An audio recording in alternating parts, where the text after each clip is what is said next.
crowdfunding is changing the way people can raise money for causes.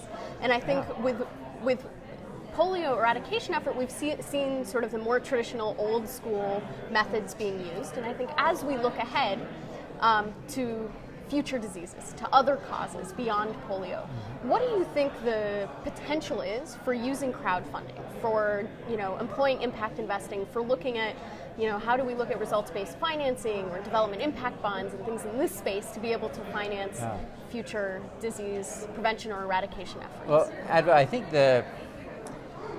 it's huge, right? The potential is huge, and clearly the world will use crowdfunding. Rotary will use crowdfunding to fight the end of polio and then future problems. I mean, it's just the way the consumer fundraising is done these days.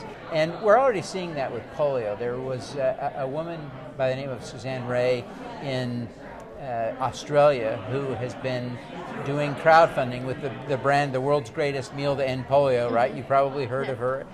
Amazing woman. And what I mean by amazing is what she's accomplished, and it proved the real power of crowdfunding and the power of anyone to make a huge difference. And so yes, I think we will see crowdfunding play a huge role in solving these big problems. And then, of course, these other issues are even more complex, but they will certainly play a part as well in terms of impact investing and social development bonds, et cetera, et cetera. Those are huge tools of a different sort. Yeah.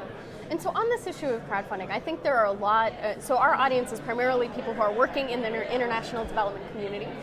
And for those people, I think, as these big organizations are thinking about future fundraising efforts, they're looking at crowdfunding. So what do they need to do to get there? As an organization is evaluating the way to use it, how do you get there? How do you sort of generate that traction? The key is to distribute the responsibility and the opportunity to fundraise for your organization. And I'm thinking of the big organizations, right? The biggest, UNICEF, et cetera.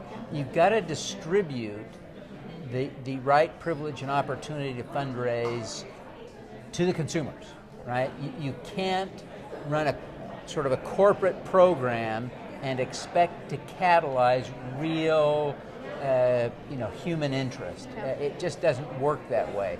And that's the big leap. That's I think the big hurdle for big organizations to clear. Habitat for Humanity has mastered this perfectly, in part because of their circumstance, their situation lends itself to this. But they raised millions of dollars through crowdfunding, and it comes $3,000 at a time, because someone who can't afford to go to Honduras to build a house, typically college students, they do crowdfunding to raise the money to go on a 2-week trip to go build a house in Honduras, and everyone in their circle is happy to pay so that they will go do that on spring break or summer break instead of something else. And so it's adding up to millions of dollars for Habitat for Humanity. Not just paying for the trips, but paying for the houses, right? That's kind of the way that program works.